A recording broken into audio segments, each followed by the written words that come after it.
Uh, Steve, how are you? Wonderful. It's a Mhm. podcast. I know it's very, very warm in here. It's like we're at that awkward point of the year where like you can't have the heat on, but you can't have the AC on. It's raining out, so I can't open up the window. Wow, you Um, got lots of problems going on. I know But it's it's really warm. gets Do you it's like it warm. warm or do you like it cold? Nah, 2 degrees. Like the colder it goes, the better.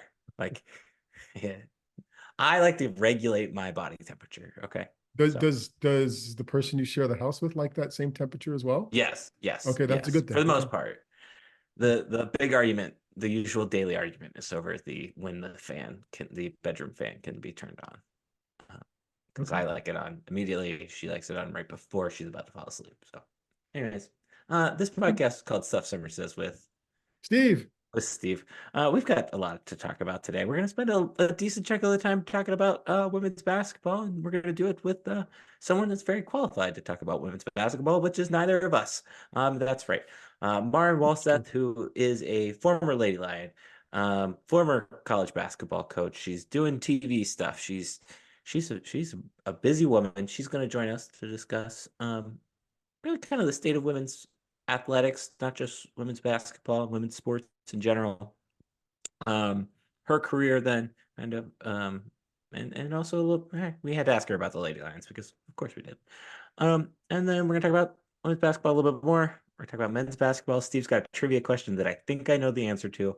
I've got a rant about Penn State ticketing, and then okay, okay. Okay. So go ahead and listen to our interview with Martin, and we'll be back after this. Steve, you wanted to have a women's sports episode, and you tracked down a guest to talk about women's sports. And I'm not sure that there's anybody more qualified to talk about women's sports than our guest tonight. We've got a former Lady Lion, former WNBA player, a former assistant coach at Navy and Penn State, a former head coach at North Dakota State. She talks about basketball on ESPN, Big Ten, SNY. Did I miss anywhere else there, Maren? You good? I think you hit it, but I Okay. do think there are plenty of more qualified No, Penn State alums, but I'm no, happy here.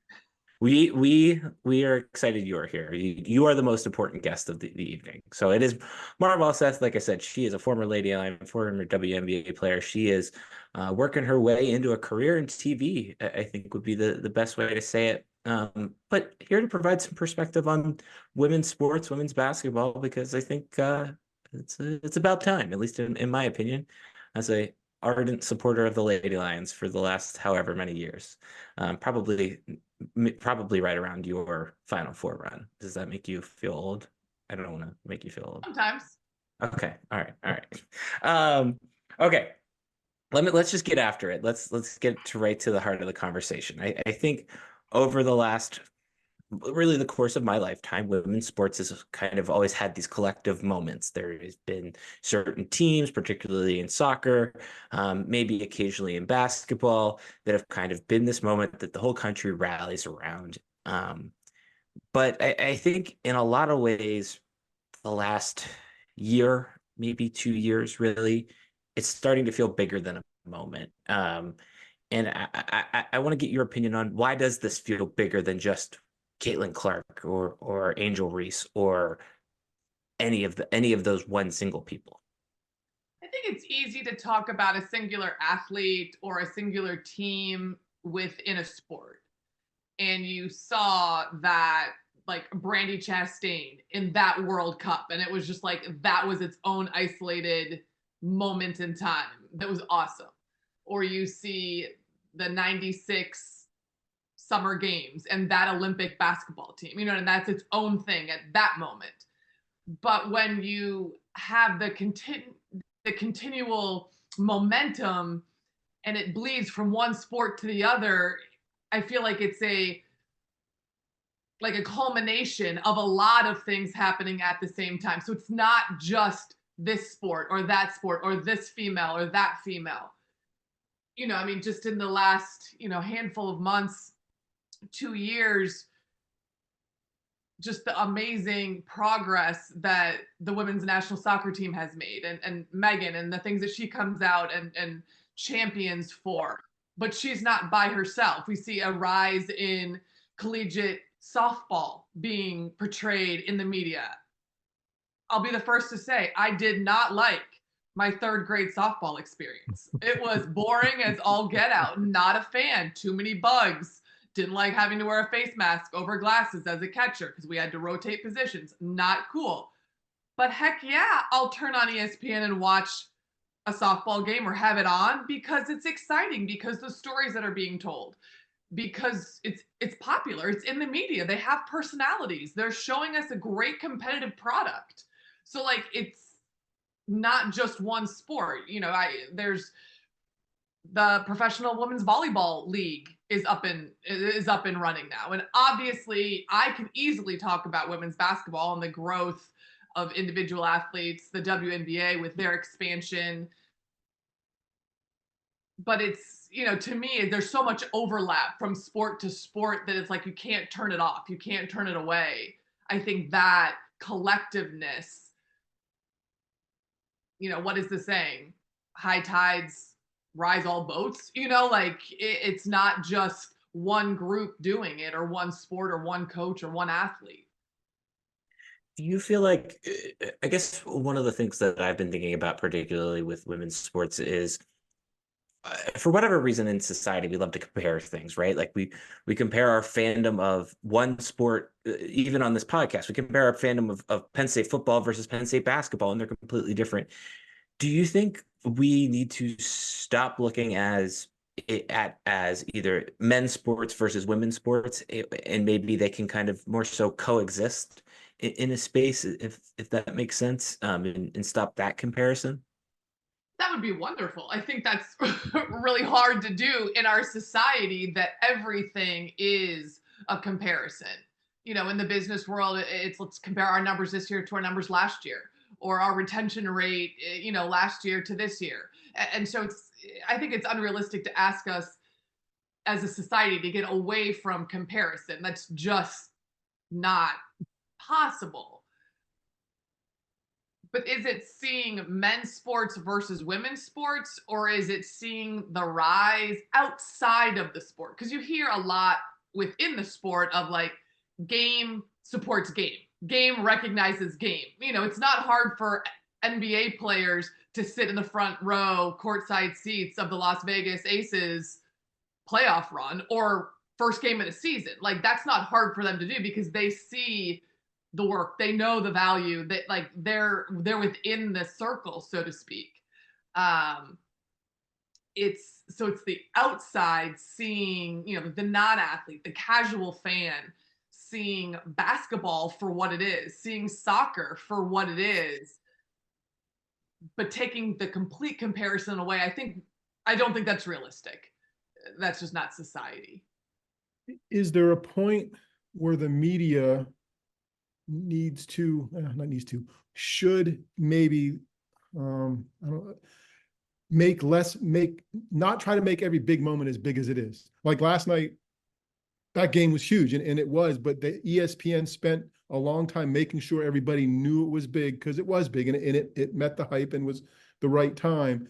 But it seems like those inflection points that have happened, folks want to say, yep, this is the moment, this is the time. And it seems like that, I don't know, puts a little extra weight on it or makes it less enjoyable, and just let it be the game or the event, but it also needs to be validated at some point. So I guess I'm trying to get a sense from your perspective of someone who's competed and played and coached. At what point do you just get to be respected for what you do, or do you have to get a little higher? I mean, people understand a little higher level before you get that respect in it for just being great.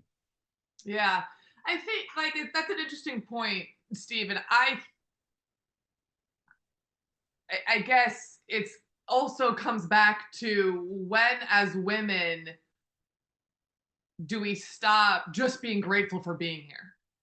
You hear that all the time too. Like, well, you should just be happy that you're playing. You should just be happy that you got a new locker room, or you should be happy that you are on ABC. Who cares what time it is? Like, so I see that like tightrope to be walked, where yes, I understand there's gratitude involved, but men aren't just happy to be on TV. They're jockeying for prime time. I mean, let's be honest. There's a pecking order in the NBA, and the people, I'm not a huge NBA fan until the playoffs, so this is not a bash on men's sports by any means. I just have limited time in my day and I can't watch the NBA during college basketball season. But the lower half of the teams in the NBA, should they just be happy that they're on ESPN on a Monday night or on a Wednesday night? Or they can fight, they can want more, right? Like that's okay. Yeah, and I wasn't trying to There's downgrade it. It just feels like this is the moment. No, this is the moment. No, this is the moment. And no, you're here. It just needs to be shown. It just needs to be covered. It just needs to be whatever. I mean, the best basketball player I saw at Penn State in person was Susie McConnell. Like it wasn't even close, male or female, right? So for me, it's been that way since then, if not before. And sometimes because I'm older than Darian, right? Like, because I hear this is the moment, this is the moment. I'm like, just let them have the moment. Like, let them, but to your point, like, I get the pecking order thing too. So, yeah, I think it's like for so long, whether it was, quote unquote, Olympic sports at Penn State or different Lady Lions teams or different, for a long time, the media had to force the issue, had to push the game, had to make it a bigger deal, which is inauthentic to the moment. I personally don't think anything was forced last night with that LSU Iowa game. They made a stinking huge deal about it. It was monumental and it lived up to every moment of it. And there wasn't a doubt that it was going to. Could LSU have won by 25? And could it still have lived up to the moment? Absolutely. Because of the personalities, because of the stories, because of the storylines, because of the coaches, I think what I'm seeing from what you're saying, Steve, what I take is like, when is it forced versus when is it like, yeah, we've got an All-American on our soccer team and we're going to put her on every stinking billboard in town because that's normal, because that's what she deserves, which is different than another athlete on another team. Well, we did it for soccer and we did it for softball, we did it for gymnastics, so we better find someone from fill in the sport and plaster her name up there too. Like, that's forced. Now, is there a need for opportunity? Like, how is said athlete or said sport going to get recognized if you're not given opportunity? And so it happens, but I guess I see that like tightrope or that balancing act of opportunity versus forcing an issue that is uncomfortable for the athlete, uncomfortable for the team, just doesn't make sense. Like, we've all read things, whether it's at from Penn State or the state of Pennsylvania or the WNBA or whatever, that you're like, okay, all right. Okay, moving on. That it's like kind of, you're wondering, like, did I miss something? Is there a backstory I didn't get? But I think the same thing can be said for some things we read about men's sports too. You're like, okay, so this is just the filler of the fill in the NBA team. They needed a slot in this publication, and so we got one. No, I think even college football, right? Like, pick your lower teams or whatever. I mean, whatever. Like, you're right. All that stuff. No, that makes a lot of sense. That makes a lot of sense. One thing that I've been, I guess not festering, but it's been rattling around in my brain is collectively with women's sports. I think it's always been, in some ways, at least as a man, as I see it, it has been women's sports versus the patriarchy in a lot of ways. And I think, I know that sounds weird, but I think one of the things that women's sports hasn't had, and we've kind of maybe collectively got it, is its villain that is contained within women's sports. And I think in a lot of ways, a lot of fans, the casual fan, can look at Kim Mulkey and say, she's kind of the bad guy here. And you've got Caitlin Clark, the good guy. And I think that was what made last night so intense. Let's see. It was a weird analogy. I thought just a couple podcasts ago, you didn't think Caitlin Clark was likable. Now she's your good guy? No, I said she was likable. I said she was likable. I said Kim Mulkey. Okay, go ahead. I'm sorry. Okay. So I want to know, do storylines like that of good versus evil normalize sports, women's sports? And is that something that we're past that moment of in that sense, if that makes sense? Sorry, I know that was a weird Yeah, question. that's an interesting comment. And I guess part of me here's like the drama sells.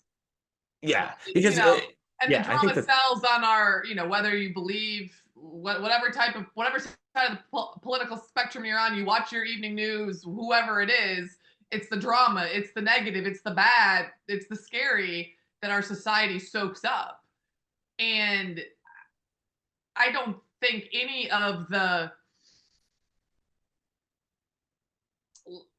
like I personally don't think that the storyline of good versus evil, the Kim Mulkeys of the world versus the Caitlin Clarks of the world, I don't think that's necessarily contrived or completely made up. Let's be honest, there's different personalities, and both personalities should be expressed and should be covered by the media, because there's different, like in that scenario, there's different kids. Some are going, like young kids, right? Like high schoolers and AU kids, and like the younger kids. And some are going to be like, oh my gosh, I love that Kim Mulkey's feisty personality and her bright clothes, and like I totally identify with that, and I want to go to LSU, and like that looks like so much fun. And mom, did you see the emotion she's playing with, or she's coaching with? And other people look at that and say, have a different opinion, like, oh my gosh, why is she stepping outside of her box? Why isn't she just, playing the stoic coach role that I don't think any coach ever plays? I don't know who that stoic coach is. But there's other people who see, like, if we're going to compare coaches, who see like Lisa Bluder, who has a fiery streak, absolutely, but you see a very different demeanor and a different dress and a different way she interacts with her players. And there's kids that are like, oh mom, that woman looks so awesome to play for. Like, dad, did you see how she high five, whatever the kid sees. And so I think like both need to be shown. And I think that goes further to, there's more than one way to be successful. makes Yeah. And sense. Go ahead, and Warren. and those storylines or those ways or those programs should be told and should be put out there so that athletes find the right spot for them. And I don't think we want to go down the whole transfer portal and NIL conversation. That's another We don't episode. have time for that tonight.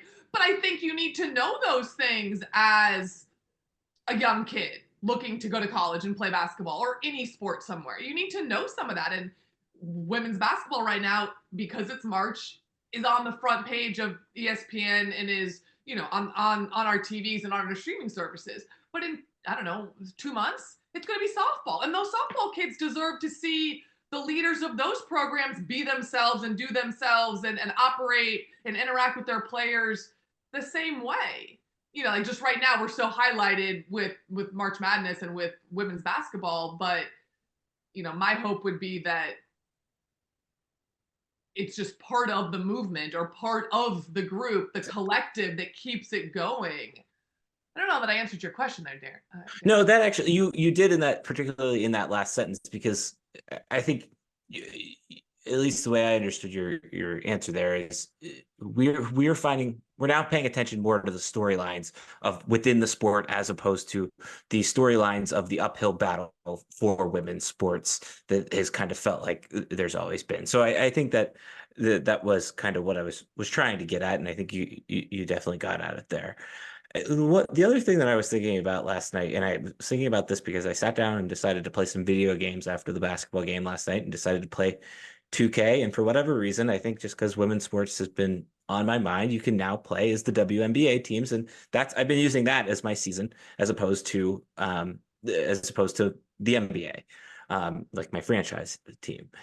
And I was thinking about the WNBA, at least for my generation in particular, maybe those a little bit younger, are we becoming is my generation and younger more accepting of women's sports because we are so it's on always present. It's always been present in life. There's always been the WNBA. There's always been more basketball. There's always been more softball, etc.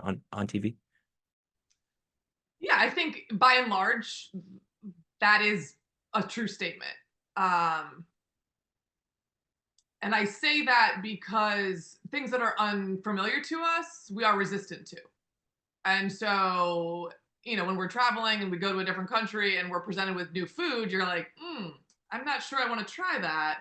But if that's your culture and you bring that food and you have that food at your house for special holidays or whatever, you're like, yeah, this is normal. Like, this isn't a big deal. And so you take that to sport, and more parents of your generation or a little bit younger, more parents played, both parents, men and women, moms and dads, played their sport, whatever that sport is, a little bit longer. Maybe to college, but certainly through junior high and high school. I mean, my mom, like, she she said this numerous times. She was a flag twirler. Like, she didn't play sports. The only thing that she knew was she was going to go to these University of Minnesota men's basketball games with my dad and watch her husband and watch the clock go from 20 to 0 2 times and she could go home. Because that wasn't, I mean, she had no experience of that growing up. And so it was, there were questions. It was uncertain. I mean, I think, my sister and I did a fantastic job of, breaking her in, and now she's like, a stat queen. But, like, when you grow up in a family with two parents who are showing you these sports, taking you to these things, going outside with you, interacting with you, the opportunity is there. And then you take it with boys and girls growing up with siblings who have these opportunities. Again, this is just like normal. It's just, yeah, I got practice and so does my sister. Where's your mom tonight? She's at my sister's game. Where's your dad tonight? Well, he's at my brother's game. He's at my sister's game. Like, it's just, and we're all about sports, and that's what this is about. But I gotta believe there are these same conversations happening, around arts, around debate, around other things. When you expose your kids to it, like, it's normal, or it's more normal. Yeah. And so, like, along the same lines, but slightly different. I worked at the United States Naval Academy for 3 years as an assistant basketball coach there. And obviously it's a very predominantly male school, male dominated by a lot. And from the outside, some felt that, well, all these men, they just must berate these women. It must just be such a horrible place for these women to be if there's only, 2 women in this electrical engineering class and, 14 males, like, how horrible. Well, coaching there, the women that we coached were like, no, most of them actually treat us like their sisters. Like, they protect us. They want to help us because that's their norm. Like, that's what they're brought up to be, where the outside world is telling you, like, hey, this is a predominantly male environment, like, you better watch out. And there were kids on our team that were like, no, it was actually great. I had an issue and with so and I just went to this other guy and it, like, they stuck up for me, they helped me. Yeah. Because it's normal. And I guess, random analogy to go along with the 25-year-olds who grew up, the 25-year-old males who grow up with sisters who played really competitive and played year round, like, they're gonna watch a college basketball game and be like, oh yeah, like, my sister likes that team, or my sister played with that girl in AAU, or like, oh no, we can watch. It's a competitive game. We'll watch it. Yeah. And when it's on in a sports bar. Yeah. It's just kind of there, and yeah, like, that's kind of, I think, how I feel about it. At least it's I've never known anything different, I guess, would be the best way to put it. And I think that's pretty cool. Like, honestly, yeah, exactly. Yeah. Cool, because there are some people who, carried the burden, carried the heavy bag to get us to this point.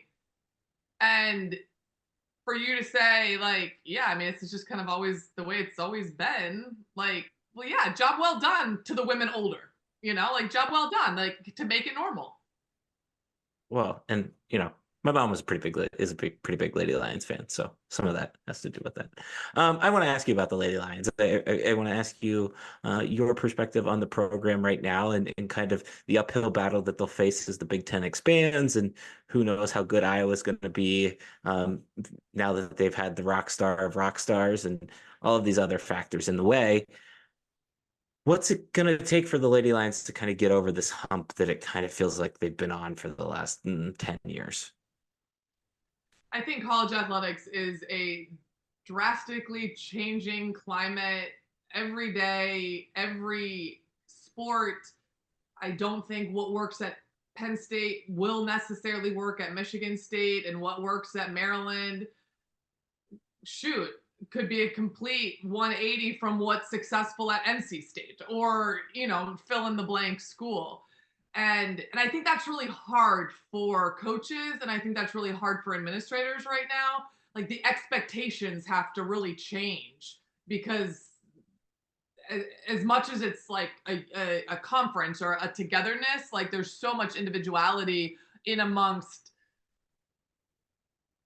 NIL situations, and who you can recruit, and how you can do that. Like, it's a really tough place for coaches, of, Lady Lions coaches, Katie with volleyball. I mean, it's a college athletics is a different beast right now, in a different place. But I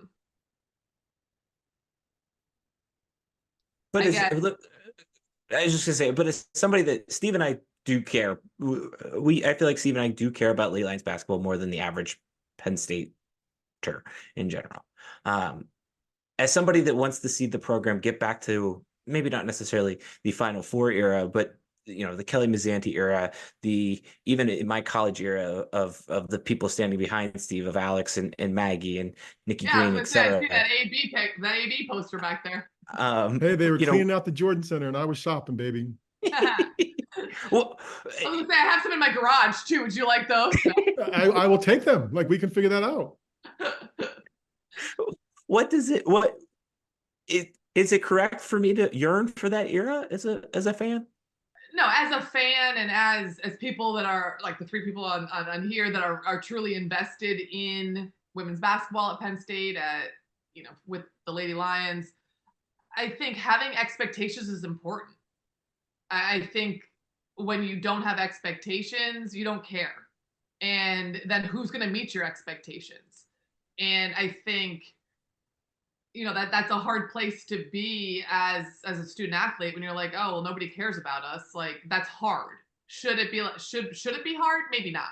Should everybody be totally intrinsically motivated, and like, who cares if nobody watches us play? Who cares if nobody's at our games? Like, who cares? Like, yeah, that'd be great. Okay, yeah, there's social media, and like, did we talk about like how like college athletics is changing by the moment now? So it's absolutely valid for us as fans, as former players, as people that cover the sport in town, to have expectations. How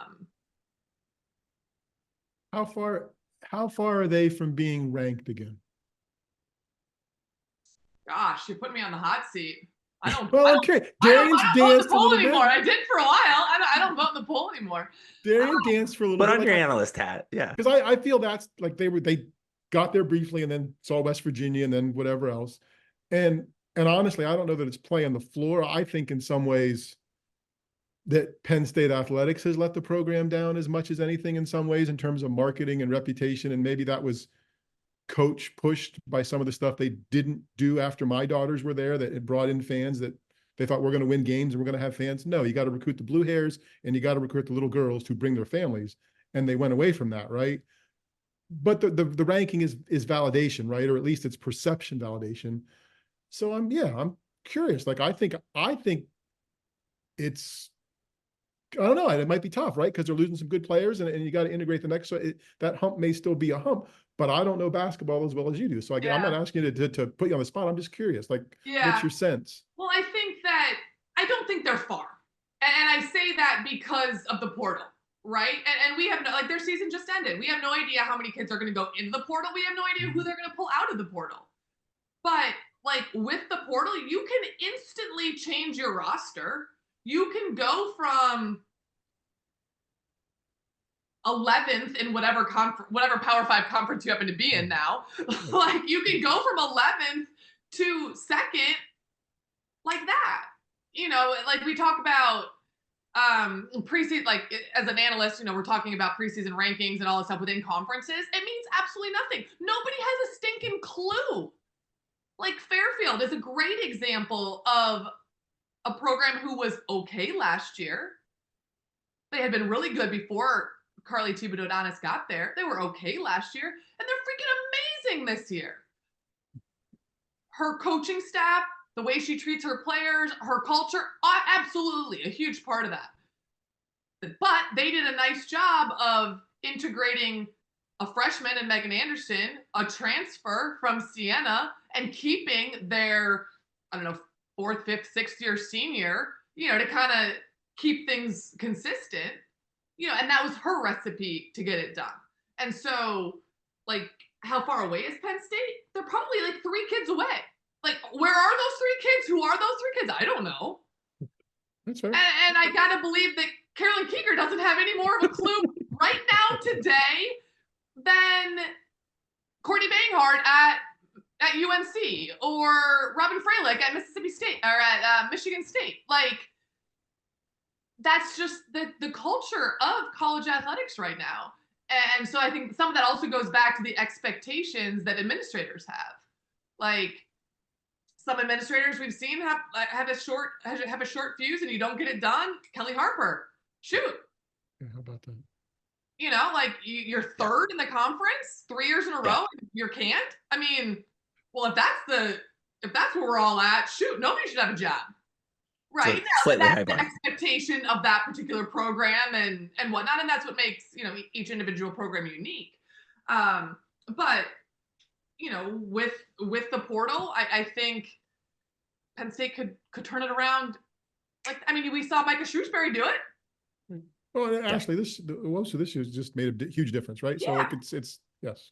Yeah, so it's a. All right, I want to leave you or wrap up with this. You are on your career journey into the analyst role. What has that been like for you, and why pursue that? Maybe Steve knows this. I'm assuming you know this. I was a broadcast journalism major at Penn State. I wanted to be like Summer Saunders on the Olympics, who would cover the great stories. And I was like, that looks like an amazing job. I did not want to be the reporter that stuck a microphone in your face and, came up with some horrible story of, made you feel horrible. But she was one of the first people that I was able to articulate and realize, like, did the human interest story. And really tell me about sad athlete that I can be like, oh my gosh, I want to be like that. And so, when I got to Penn State, I chose broadcast journalism kind of with that in the back of my head of that would be cool someday. Obviously, I got into coaching. And then when I transitioned out of coaching and opening my own leadership coaching, consulting, and search firm business, I wanted to use that. I wanted to use that analyst stuff. I wanted to still be involved in basketball. And that's the really cool part. I still watch film. I still do little mini scouting reports so that I can talk educatedly about both teams, talk to both coaches. But guys, I go home a winner every night. I haven't like that. I haven't lost in 5 years. It's amazing. I highly recommend it for everybody. How does the competition differ from on-court competition? Like, are you conscious of competing for either opportunities or assignments, or is that not part of your thinking in it, right? Like, I'm on the court, you're competing every night. Like, I'm obviously very new. Well, I guess 4 years into it, I don't know how new that is anymore, but I mean, talk about old school. Like, I emailed every SID and whatever their title was, that I thought was the decision maker within like 150-mile radius. I live in Philadelphia of my house. I mean, if that isn't like old school, like send out 100 emails. And LaSalle University responded right away. And he was like, we've never had a play-by-play. We don't have a budget for it, but I know who you are. Do you want to do this? I said, absolutely, Mountain. I'd love to do this. And, got a little bit of the same kind of interaction with Princeton and Columbia. And, then you put together a reel and you try to climb the ladder, so to speak. But just like college athletics, like, it's competitive. There are a lot of former players, a lot of former females that want to get into the space, that are in the space, that are doing a great job. I mean, if we're going to talk about women in the media, these are not Penn Staters, but Elle Duncan, Andrea Carter, and Shade Ogwumike last night on that, or all weekend, or all tournament. My gosh, talk about an outstanding, fun to listen to, highly educated, passionate studio crew, ESPN knocked it out of the park. And the minute we see anybody else on that desk, forget about it. Like, those three women need to do it until they don't want to do it anymore. Like, they were great. And I say that in, like, you know, coming from like the person who's like, oh, that would be awesome one day. But like, they're so good. And there's so many people between here and there. But it's competitive, and I enjoy that, like trying to get better and, you know, putting together reels and talking and asking for feedback and doing, you know, this year and last year I did a desk show for the Ivy League tournament for Ivy Madness. And that was great. And both days I walked away from it like, dude, I want more of this. Like, this is some fun stuff. But to me, you know, whether it's calling games or working more of the desk thing, it's highlighting athletes. It's telling stories. It's being able to promote programs and the good things that are happening, not making stuff up, to go back to like what we were talking about earlier. But there's so many positive things happening. There's so many good athletes. There's so many fun stories. And now there's, you know, so many streaming services and analytics. Like, let's tell these stories. Let's share these things. This is how the next kid gets involved. And they watch you on TV and they say, like the coaches, I want to grow up and be like her on TV. Yeah, absolutely. Mm-hmm. All right, you're a Penn Stater, and we can't let you off the podcast without our rapid fire Penn State questions. Okay. Okay. As long as you don't have to sing any fight songs, I'm good. You don't have to sing any fight songs. You just got 3 questions. All right. Go-to creamery ice cream flavor? Mint chocolate chip. Okay, respectable answer. I don't know if I've ever had mint chocolate chip. Nice of you to grade her answer, though. That's good. She appreciates that. Yeah. So, is this rapid fire, or can I give a little story about that? No, you can give it's rapid fire, but you can give the story.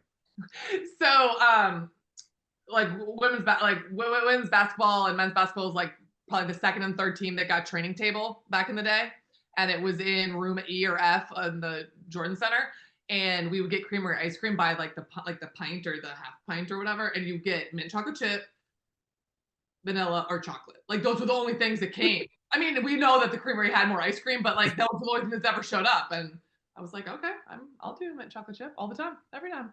Okay, that's good.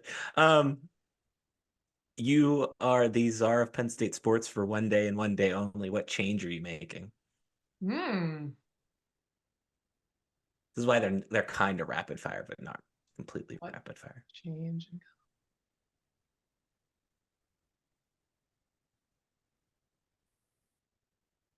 No more games Or with Rec improvement. Hall. It could be, you know. Well, yeah. I think the game at Rec Hall was awesome. Not having been of that era, I'm a little removed from it. Okay. You know, like I am a little. I don't quite have the passion that the people a little bit older than me do, you know, have. I'm going to play an outdoor volleyball game at Beaver Stadium. Good answer. Good answer. Yeah, I like that answer. Yeah. All right. Last one. You're back in town for one night and one night only. What bar are you walking into? I really like the upstairs of the tavern now. That's pretty classy.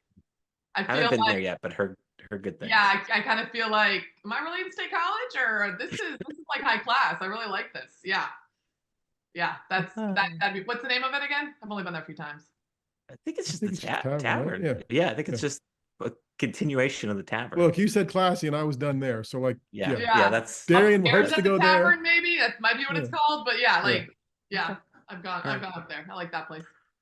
All right, you've dealt with us for about a half hour. What would you like to plug at this point in the episode? Where do they find your stuff? Yeah. Where do they find you? Oh, I was like, do I have to plug something for Penn State? No, your stuff. No, your Penn State's got its own people. How do I watch your reel tape? I know how to find it, but how do people that... No, my website is my name, MarenWalseth.com. And through that, you can find how to work with me from a coaching perspective. Obviously, my reel is there under broadcast reel. Make it real easy for you. My social media handles on Twitter and Instagram are just my name, Maren Walseth. Try to keep it as simple as possible. But I'm a big, proponent of women's sports and pushing women's sports forward and supporting women's sports. All right, cool. Well, thank you very much. This was genuinely one of my favorite conversations we've had on this podcast. So we appreciate it. Steve, I think the thing kind of tying in, but also the takeaway. And I think Maren helped me hear that, or at least see that, or reassure me of that. This is, you know, I think women's sports is here to stay, and if you don't like it, tough shit. I think that's really like the easiest way to say it, and I think right now is more than just a moment, and that's kind of what I was getting at with that first question. I wanted to kind of confirm that bias with somebody that wasn't me. Um, because last night, I mean, it was the most watched women's basketball game ever. I think it was a 12 million was what the yeah 12.3 Yep. million most watched women's basketball game ever. There were like only four college football games that were more watched than that. There were like virtually every baseball game was less watched than last night's women's basketball game. And it was an Elite Eight game. That's the other crazy thing. Like there's still three very important games to go. And who knows if Iowa and South Carolina meet in the national title game.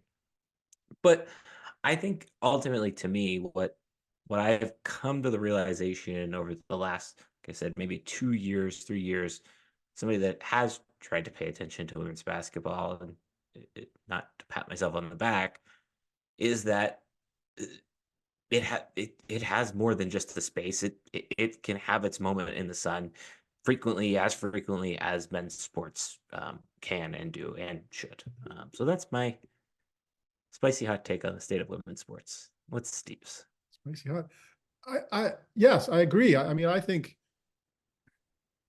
when I was asking Lauren about the media hyping stuff up and that Elite Eight game deserved the hype it got and played to it, it feels like I've seen this before. Like as the old guy, like I've seen this before, and I've been there. Like I'm good. Like we had high school basketball, and obviously our high school girls basketball team was good. So I was into that from the beginning. As the father of two daughters, we've done the sports thing. I've seen the '99 Women's World Cup, right, and all these moments that were supposed to be moments. And I think it's just that kind of like we talked about wrestling before. Like wrestling fans are protecting their sport and want to make sure that people respect it. I think sometimes those invested in women's sports, those who've really brought it forward, are fighting so hard that it feels like the battle in some ways has been won. And I know in many ways it hasn't. But I think sometimes we just need to say, okay, these are the folks and they're good. And here's the storylines and here's what's going on. I think good versus evil storylines, you guys talked about that a little bit. I think it's great that we've gotten to that level on some of them, but also sometimes I think that's lazy-ish, right? Like, oh, what's the storyline? Who do we like here? Who do we don't?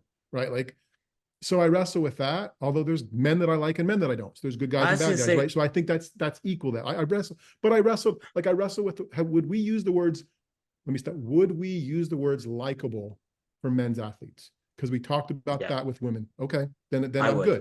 Then because I'm good. because because Zach Edey is the poster child of a non-likable athlete for me See, then right now. right, like, so I guess I And wouldn't it's think of them as likable. I would think of them as either a jerk or a prick, right? So, and I don't know that I would use those words with women just because, right? Or similar words. uh, Um, but as long as we're willing to say that we have likable and not likable and good and evil in both, then I think we're good. I think that's where we are. Like that's where I am, you know. I think that's what's honestly like.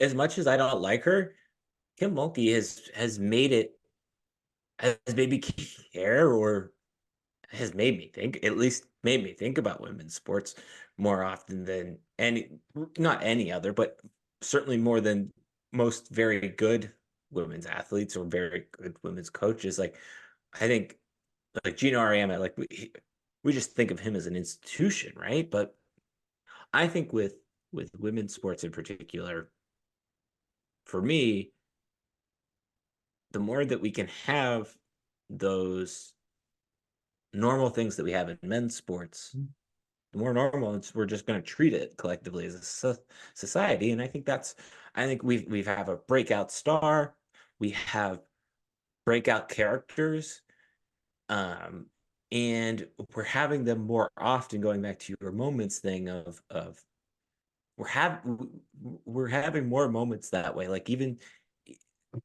since the World Cup, what, well, I guess would have been this year or last year. Last year, I don't know. The years are starting to blend together. Of like there was disappointment, and I think it was the first time collectively like people felt disappointed by the women's national team.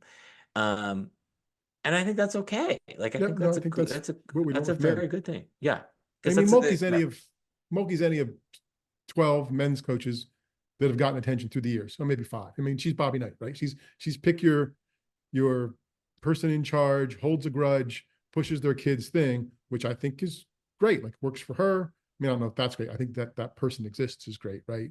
So yeah, no, yeah. I'm glad they're having their moment. I'll be interested to see, right? Like after the Olympics in 2016, was it that ESPN signed the contract with the National Women's Soccer League, and it was going to be they were going to do all this stuff because it was hot, and then they had like 4 or 5 games during the season, and they didn't draw numbers, and they didn't, right?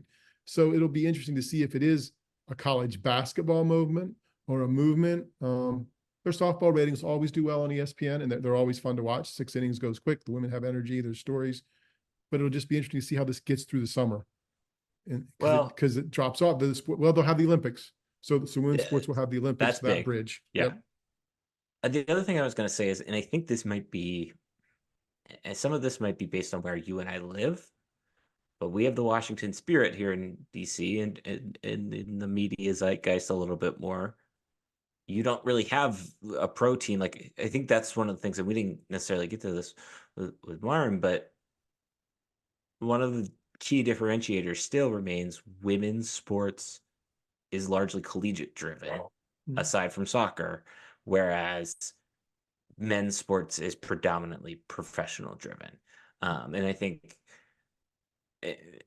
I think it's still gonna. I think it's gonna take a long time, and I think we're starting to society is starting to reap those benefits more WNBA wise because now people are tuning into the WNBA more and more, or at least knowing who the athletes are more and more because they've built up this storyline or zeitgeist with them in college. Um, so, anyways, did you watch last night? I did. I did. I'll tie that in later with Olga Young guy too. But yes, did. Okay. And it was a good game. I watched the second game too, right? Like that's the other thing. Like there were 2 games. Yeah. So yeah, it was fun to watch them both. Okay. Cool.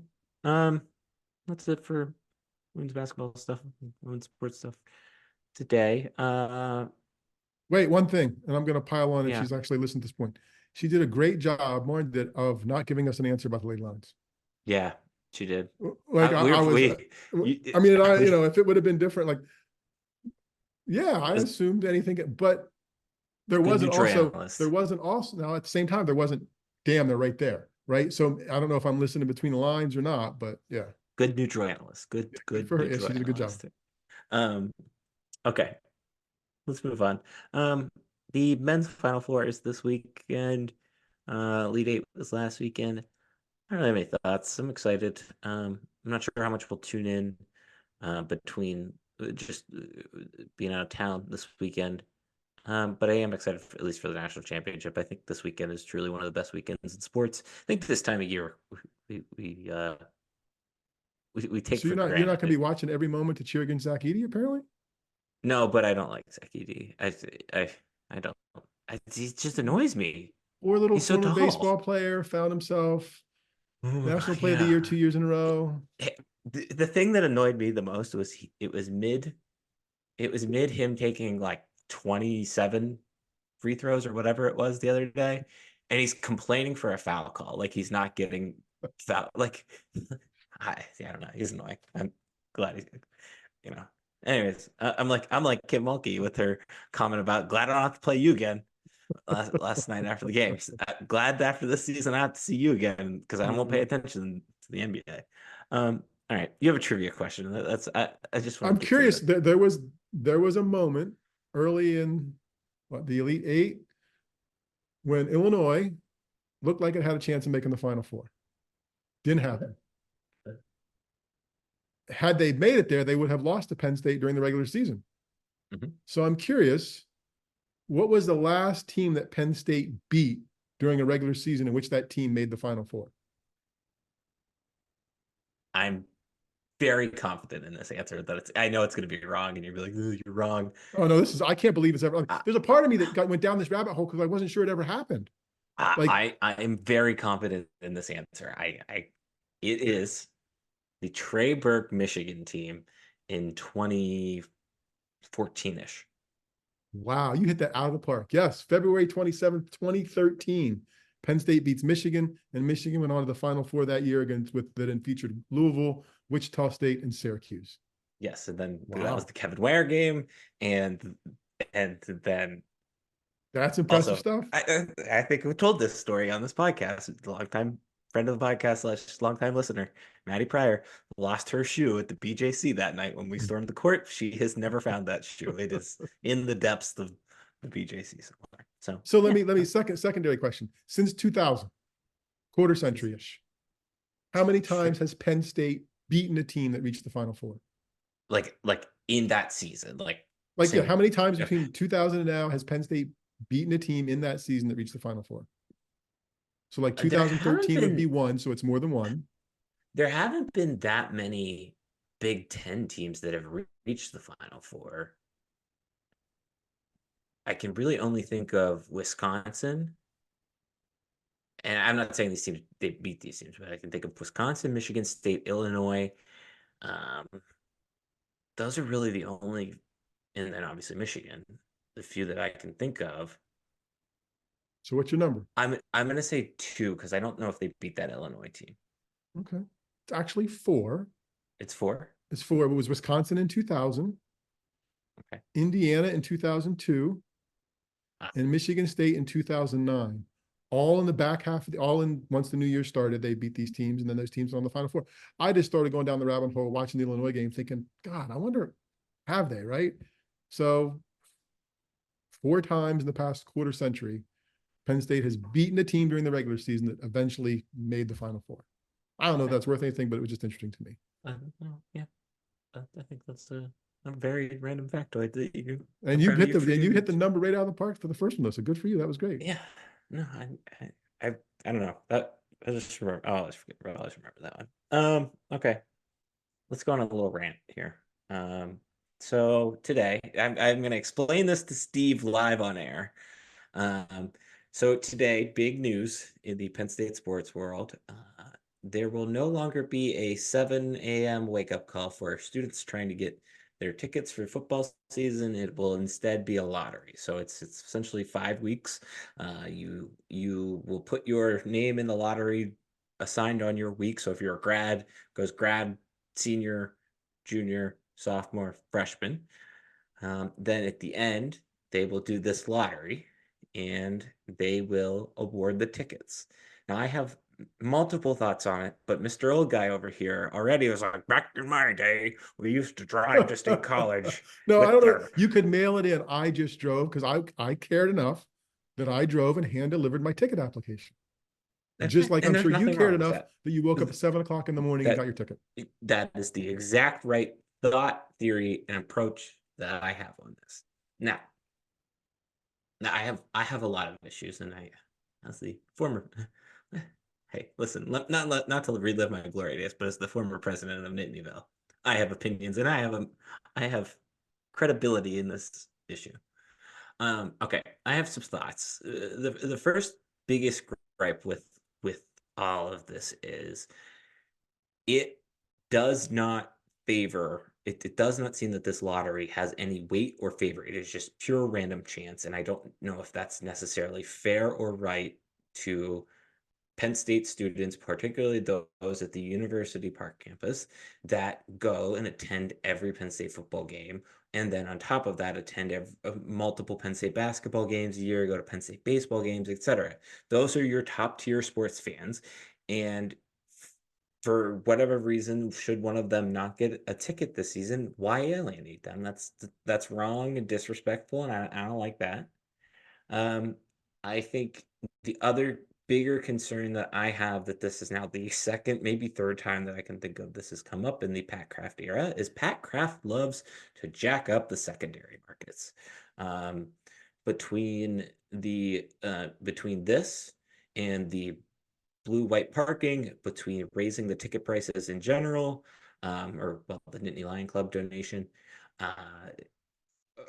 we're the casual fan that maybe doesn't necessarily want to get a full season ticket package, or in this case, what it seems like, again, we don't have all the details yet, but maybe they are going to enact this for students particularly, is there's no cost cap on those tickets, so you could charge $200, $300 for that ticket, and that's like as a Penn State student, if I'm a Penn State student and I want to make a quick buck, hell yeah, I'm putting my name in that lottery just for the shot to resell my tickets, essentially. I think there should be some rolls around between the pricing there and the number of times you can sell your ticket. And I'm going to go one further. If you don't use your ticket 4 times, you should be dinged in the lottery for the next season when you go to request tickets. I haven't figured out quite what to do with freshmen yet, but I don't know. The way this was presented and explained, and maybe there is more to this, and maybe we're just not, maybe we're just not digging deep enough yet on it. It just kind of seems like BS to me, and I just kind of want to call it out. Let me ask about the not Ticketmaster piece of it, right? So it's your student account. So you're just registering on your student account, and then they're going to assign the tickets or through the lottery. So you're not going to use Ticketmaster. Is that a proper understanding, or is Ticketmaster still the retailer and you're just getting determined by the lottery? I think it's like, how like on you don't have football season tickets anymore, but on your football season tickets, like it's kind of through Ticketmaster, but it's not through like Ticketmaster. Hockey is and wrestling is, right? Yeah, it's like it's a Ticketmaster ticket, but it's controlled by Penn State. I think that's kind of what I'm gathering on. Okay. I just don't know if there's a savings there that they're not giving. They're not sharing with Ticketmaster because they're not using them for a piece of it or whatever else. Because I don't know how the lottery was done before, or how the time thing was done before. You went into your student account and the time thing, right? I guess we need somebody younger. You logged in. You logged into your Ticketmaster like you would buy concert tickets, like you would buy anything else, just through that link. And it was, you better hope your internet worked and Godspeed. Yeah. So if the back end of Ticketmaster isn't really changing, it's just, there's still a person still not cutting them out, I guess is what I was thinking there was maybe some money there for them. Yeah, I agree. Dedicated fans. Let them. I think the other thing that I understand the concern with it for the student that is on vacation abroad and it's whatever time, but that's like a very minor case, and it's stupid to adjust to them. And I'm sorry, but if your alarm doesn't go off, just like you said, like you didn't set enough alarms, like you didn't do the effort to go get the ticket. I don't know. No, sometimes life is, this feels like one of those, let's give everybody a trophy. It's going to be fair. Life is fair. Sorry, life isn't fair. You get up at 7 o'clock and your internet works, you got tickets. If not, sucks to be you. I just think about like what frustrates me is, again, maybe we don't know this yet, but what frustrates me with this new system, or the idea of this new system, is what if I've gone to every single game my first 3 years and now I'm a senior and I don't get a season ticket because I didn't, like why? So it's a bad decision. They always got such great, I mean, maybe it's not great PR, but they were always able to promote sold out in 7 minutes, sold out in 4 minutes. Like, it seems like that's a valuable thing to give up too. I mean, not that it's but again, that's a valuable thing. It's not putting money in your pocket, right? It's a tweet, it's some social media love. There's probably not as way to monetize that as there is with the tickets themselves. So, but they're still going to sell out. I know they're still going to sell the same number of tickets, and they're effectively charging the same price. I don't think the price has gone up maybe more than $20 since I've been a student. Yeah, I don't know. Like, I mean, maybe there's a backstory we're missing, but first blush and even second blush, I don't know why you mess with stuff that's been working. Maybe we don't understand that where it hasn't been working, but it's part of the culture too, right? Like, that as a freshman, right? Or even as a sophomore, what's our day? What day in June am I going to tell my intern guy I'm not going to be in? Or when am I going to trust my mother with my account information, or my father, to make sure they don't screw it up if I have a job, right? Am I finding out that the Samsel daughters did? No, the Samsel daughters did and I don't know if they did. No, they did all their own. No, I just know people who've, like, through the years have made sure that it's like, if you're a smart kid, you have redundancies in the process, right? Look, what if something goes wrong? Do I have a backup plan? That kind of stuff. So, okay. No. How much? I don't think I've ever asked you this question. How much did you spend on your freshman season tickets, or however? It was $7 a game. So it was like a season ticket was like $35. It's actually probably adjusted for inflation, not. And we had, I mean, you can see the story. You've seen them online, the pictures, right? We had a little punch card thing that said freshman or junior, senior. It had 7 numbers in the bottom, and you got it punched. And that, if you didn't keep that card, you weren't getting back in the game the next time. You showed your ID in that card. Did I show you what I bought? Maybe. I don't know. What do you got? Hold on. Do, do, do, do, do, do, do, do, do, do, do, I do. don't think we should. Yeah, there you go. I don't think you were a student. I think this was before your time. But I bought this on eBay the other day for Yeah, cool. $10. It was face Yeah, like a value at the single game time of ticket for 10 Pitt. Well, bucks. 78, Uh, 78. Yeah, 78. nice. Penn State won that game. I don't know. I love that ticket design. Like, when Yeah, we did our ticket story last year. We stole the top of that. yeah. And it's got the little Little map on the stadium seating back. chart in the back. Yes, that was great.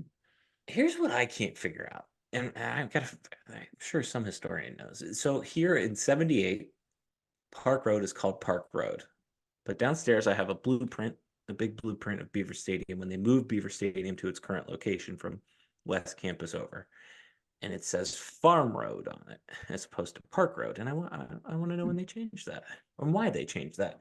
Because I don't think there's a park there.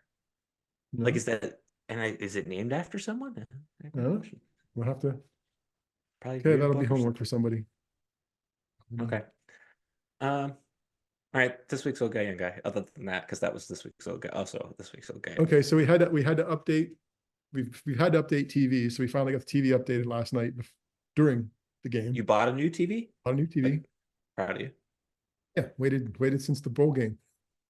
When the bowl game was when the guy came and checked it and told us it was not good. And even before that, my brother had come and said, what are you watching? So anyhow, we changed that, did it, don't have to use the Roku anymore. So everything's like wire, like everything. There's not even like the Roku it's just a smart TV, which is great. But I'm curious, that prompted me to think, like, I don't have to touch anything. I don't even have to have a wire connected, right? Because it's wireless. Have you ever in your lifetime actually walked to a TV and turned a channel? Yes. Yeah, I had to. All the time. What kind of question is that? How long ago? It's been 10 years at least, maybe 15.